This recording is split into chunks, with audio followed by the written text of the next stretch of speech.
Hi hello അസ്സാം വലൈക്കും welcome back to my channel. അപ്പോൾ എന്തൊക്കെയാണ് വിശേഷങ്ങൾ? എല്ലാവരും സുഖമായിരിക്കുന്നല്ലോ. നമ്മളോട് സുഖമായിരിക്കുന്നു എന്ന് പറയാൻ പറ്റില്ല കേട്ടോ. കുട്ടികൾക്കൊക്കെ തീരെ വയ്യ, ഫുഡ് ഇൻഫെക്ഷൻ ആണെന്നാണ് പറഞ്ഞത്. എന്താണെന്നറിയില്ല. വീട്ടിൽ നിന്ന് ഫുഡ് കഴിച്ചിട്ടുണ്ട്, അവർ പുറത്തുനിന്ന് ഫുഡ് കഴിച്ചിട്ടുണ്ട്. ഇനിയിപ്പോൾ ഏതിൽ നിന്നാണ് വന്നതെന്ന് അറിയില്ല കേട്ടോ.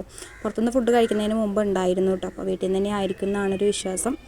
അങ്ങനെ അത് കാരണം കൊണ്ടാണ് ഞാൻ വീഡിയോസൊന്നും ഇല്ലാണ്ടിരുന്നത്. ഇന്ന് തട്ടിക്കൂട്ടി ഇപ്പോൾ ഒരു ചെറിയൊരു വീഡിയോ ഒപ്പിച്ചെടുക്കുന്നുണ്ട് കേട്ടോ.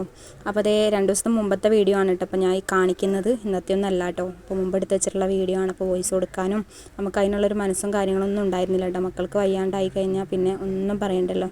നമ്മൾ വിചാരിച്ചിടത്തൊന്നും കയ്യും കാലും ഒന്നും വഴങ്ങില്ല. അങ്ങനത്തെ ഒരു അവസ്ഥയായിരിക്കും. അപ്പോൾ അത് കാരണം കൊണ്ട് തന്നെ വീഡിയോസൊന്നും ഉണ്ടാവാതിരുന്നത്. എന്തായാലും നമുക്ക് പാർട്സൊക്കെ കയറിയാൽ തന്നെയല്ലേ ഡോളർ കിട്ടുള്ളൂ. അപ്പോൾ പിന്നെ വീഡിയോ ഇടാതിരിക്കാനും പറ്റില്ല. അങ്ങനത്തെ ഒരു അവസ്ഥയാണ്. അപ്പം എന്തായാലും ഒരു തട്ടിക്കൂട്ടി ഒരു മിനി ബ്ലോഗാണ് കേട്ടോ. അപ്പോൾ എല്ലാവരും ഒന്ന് സ്കിപ്പ് ചെയ്യാതെ തന്നെ കാണാം. അപ്പോൾ രാവിലെ പുട്ടായിരുന്നു ഉണ്ടാക്കിയത്. പിന്നെ ഇതേ കുറച്ച് ചാളയും മഞ്ഞക്കോരയും മേടിച്ചിട്ടുണ്ടായിരുന്നു. അപ്പോൾ ചാളതേ തക്കാളിയും സബോളയും പച്ചമുളകും ഇഞ്ചിയും വെളുത്തുള്ളിയും ഒക്കെ ഒന്ന് വാട്ടിയതിൻ്റെ ശേഷം പുളിയൊക്കെ പിഴിഞ്ഞ് ഒഴിച്ചു ചാളയൊക്കെ ഇട്ടതേ ഒന്ന് തിളച്ചുകൊണ്ടിരിക്കുന്നുണ്ട്. ഇപ്പുറത്താണെങ്കിൽ ഞാൻ ഇതേ അടുപ്പിൽ പാനിൽ വെളിച്ചെണ്ണയൊക്കെ ഒഴിച്ച് കുറച്ച് കറിവേപ്പിലൊക്കെ ഇട്ടിട്ട് ഇതേ നമ്മൾ മഞ്ഞക്കോര ഒന്ന് വറുക്കാനായിട്ട് വെച്ചിട്ടുണ്ട് കേട്ടോ. നമ്മളിവിടെ മഞ്ഞക്കോര എന്നാണ് പറയുക. എൻ്റെ നാട്ടിൽ പുതിയാപ്പിളക്കോര എന്നാണ് പറയുക കേട്ടോ. കിളിമീൻ അങ്ങനെ പലതരം മീനിൻ്റെ പേരുണ്ട് കേട്ടോ ഈ ഒരു മീനിന് പറയുന്നത്. അപ്പോൾ നിങ്ങൾക്ക് എന്താണ് ഇതിന് പറയാമെന്നുള്ളതൊന്ന് കമൻറ്റ് ചെയ്യണം കേട്ടോ. അവിടെ തൃശ്ശൂർ ഇതിന് പറയുന്നത് മഞ്ഞക്കോര എന്നാണ് കേട്ടോ. അങ്ങനെ ഇതേ കറി അവിടെ റെഡി ആയിട്ടുണ്ട്. അപ്പോൾ അതിൽ കുറച്ച് കറിവേപ്പിലും പച്ച വെളിച്ചെണ്ണയൊക്കെ ഒഴിച്ചു കൊടുത്തത് അവിടെ സെറ്റാക്കിയിട്ടുണ്ട്. പിന്നെ നമ്മുടെ മീനും ഇവിടെ സെറ്റായിട്ടുണ്ട്. പിന്നെ വൈകുന്നേരം ആയപ്പോൾ ഇത് 2 ദിവസം മുമ്പത്തെ വീഡിയോ ആണ് കേട്ടോ.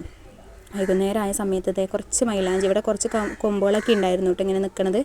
അപ്പോൾ കാറ്റത്തൊക്കെ നല്ലോണം ഇങ്ങോട്ട് പുറത്തേക്ക് ചാഞ്ഞ് നിൽക്കായിരുന്നു കേട്ടോ. അപ്പോൾ ഞാനതൊക്കെ ഇങ്ങനെ വെട്ടിയിട്ട സമയത്താണ് മൈലാഞ്ചി അരയ്ക്കാനുള്ള ഒരു മനസ്സൊന്നും ഉണ്ടായിരുന്നില്ല കേട്ടോ. വയ്യാത്ത കാരണം കൊണ്ട് തന്നെ പിന്നെ പാത്തൂസ് സമ്മതിക്കില്ല, അവൾക്ക് എന്തായാലും മൈലാഞ്ചി പറ്റുള്ളൂ എന്ന് പറഞ്ഞിട്ട്.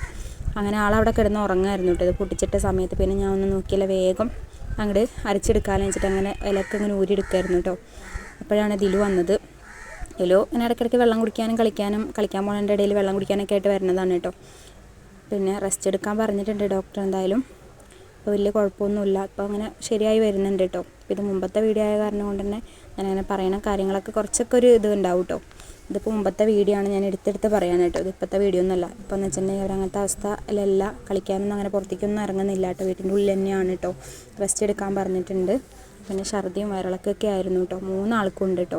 എനിക്കും ഉണ്ടായിരുന്നു, പക്ഷേ എനിക്കങ്ങനെ വലിയതായിട്ടുണ്ടായിരുന്നില്ല. നമ്മൾ വലിയ ആൾക്കാരെന്ന് വെച്ചിട്ടുണ്ടെങ്കിൽ ഇഞ്ചി നീരും പിഴിഞ്ഞ് കുടിക്കുക, അല്ലെങ്കിൽ വേറെ ഗ്യാസിൻ്റെ മരുന്ന് കഴിക്കുക, അങ്ങനെയൊക്കെ ചെയ്യും. ഇവർക്ക് മരുന്ന് കൊടുത്തവർ കുടിക്കില്ല. ഇഞ്ചി നീരൊക്കെ കൊടുക്കാൻ തന്നെ പേടിയാണ് കേട്ടോ, തരിപ്പിലേക്ക് പോകണ പേടിച്ചിട്ട്. അങ്ങനെ അവരെന്തായാലും ഞാൻ ഡോക്ടറൊക്കെ കൊണ്ട് കാണിച്ചു, മരുന്നൊക്കെ ഇപ്പോൾ കഴിക്കുന്നുണ്ട്, കുറവായിട്ടുണ്ട് കേട്ടോ. എന്നാലും അങ്ങനെ വലിയ കളിയും കാര്യങ്ങളൊന്നുമില്ല, റെസ്റ്റ് എടുക്കുക തന്നെയാണ് കേട്ടോ. പിന്നെ ഇതേ മൈലാഞ്ചിയെല്ലാം ഞാനൊന്ന് ഊരിയെടുത്തിട്ടുണ്ട്. ഇനി നമുക്ക് വേഗത കൊണ്ട് അരച്ചെടുക്കാം കേട്ടോ. അപ്പോൾ മൈലാഞ്ചി ഇങ്ങനെ ഊരിയെടുക്കണ മൈലാഞ്ചി നല്ലോണം ചുവന്ന് കിട്ടാനായിട്ടുള്ള ഒരു ടിപ്സും കൂടി പറഞ്ഞുതരാം. അതിൻ്റെ ലോങ് വീഡിയോ ഞാൻ മുമ്പ് അപ്ലോഡ് ചെയ്തിട്ടുണ്ട് കേട്ടോ. അതൊന്നും കാണാത്തവരൊന്ന് കാണാം. അപ്പോൾ അതേ മൈലാഞ്ചി ഒന്നും ഇങ്ങനെ ഊരിയെടുത്തതിന് ശേഷം മിക്സിയുടെ ജാറിലിട്ടിട്ടാണ് ഞാൻ അരച്ചെടുക്കുന്നത്. അമ്മയൊക്കെ ഉണ്ട് കേട്ടോ. അമ്മയും നമ്മളിപ്പോൾ ഉപയോഗിക്കാതെ ഇങ്ങനെ വെച്ചിട്ട് ആകെ അഴുക്കും കാര്യങ്ങളൊക്കെ ആയിട്ടാണ് കിടക്കുന്നത്. ഒരു ദിവസം എന്തായാലും വൃത്തിയാക്കി എടുക്കണം ഇൻഷാ അല്ലാഹ് വിചാരിക്കുന്നുണ്ട്. അങ്ങനെ ഇതേ ഞാൻ ഇതിലേക്ക് ചെറിയൊരു പീസ് പുളി ഇട്ട് കൊടുക്കുന്നുണ്ട്. പിന്നെ ഒരു 5-6 എണ്ണം എന്നല്ല, കുറച്ചധികം തന്നെ കരയാമ്പ് ഇട്ടിട്ടുണ്ട് കേട്ടോ. അപ്പോൾ ഞാൻ കരയാമ്പ് ഇവിടെ കൂടുതൽ മേടിച്ച് വെച്ചിട്ടുണ്ടായിരുന്നു കേട്ടോ. ഇങ്ങനെ മൈലാഞ്ചി ചേർക്കാനും അല്ലെങ്കിൽ നമുക്ക് എന്തെങ്കിലുമൊക്കെ ഇടാനൊക്കെ ആയിട്ട് അങ്ങനെ മേടിച്ച് വെച്ചതാണ് കേട്ടോ. അങ്ങനെ അതും കൂടി ഒഴിച്ച് പിന്നെ കുറച്ച് വെള്ളം കൂടി ഒഴിച്ചിട്ട് നന്നായിട്ട് അങ്ങോട്ട് അരച്ചെടുത്തിട്ടുണ്ട്. ഈ മൈലാഞ്ചി നമ്മൾ കയ്യിലിട്ടിട്ട് കുറച്ച് കഴിയുമ്പോഴേക്ക് തന്നെ നല്ല കളർ വരും കേട്ടോ.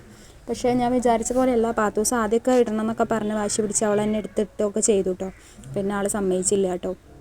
ഞാനിടാമെന്നും പറഞ്ഞിട്ട് അങ്ങനെ എടുത്തിട്ട് പിന്നെ ഇട്ട് കൊടുത്ത് കുറച്ച് കഴിഞ്ഞപ്പോഴേക്കും ആൾ അപ്പം തന്നെ പോയി കൈ കഴുകിട്ടോ. ഒന്ന് ഉണങ്ങിയത് പോലുമില്ല, ഒരു എന്താ പറയുക, ഒരു നനവ് അതിൽ നിന്ന് വിട്ടു പോയിട്ടും കൂടി ഇല്ല കേട്ടോ. ആളപ്പം തന്നെ പോയി കൈ കഴുകിയ കാരണം ചുവന്നിട്ടൊന്നും ഉണ്ടായിരുന്നില്ല കേട്ടോ. പിന്നെ നമ്മുടെ ഇന്നത്തെ വിശേഷങ്ങൾ എന്ന് പറയുന്നത് ഇത്രയേ ഉള്ളൂ കേട്ടോ. വീഡിയോ എല്ലാവരും ഇഷ്ടപ്പെട്ടിട്ടുണ്ടാവുമെന്ന് വിചാരിക്കുന്നു. അൽഹംദുലില്ലാഹ് നമ്മുടെ ഇന്നത്തെ വിശേഷങ്ങൾ എല്ലാവർക്കും ഇത്രയേ ഉള്ളൂ കേട്ടോ. ഇഷ്ടപ്പെട്ടെങ്കിൽ ഒന്ന് ലൈക്ക് ചെയ്യുക, കമൻറ്റ് ചെയ്യുക. അതുപോലെ തന്നെ ഫ്രണ്ട്സിനും റിലേറ്റീവ്സിനും ഒന്ന് ഷെയറും കൂടി ചെയ്ത് സപ്പോർട്ട് ചെയ്യുക കേട്ടോ. അപ്പോൾ ഇൻഷാ അല്ലാഹ് അടുത്ത ദിവസം നല്ലൊരു വീഡിയോ ആയിട്ട് വീണ്ടും വരാം. ടാറ്റാ, ബൈ ബൈ, അസ്സലാമു അലൈക്കും.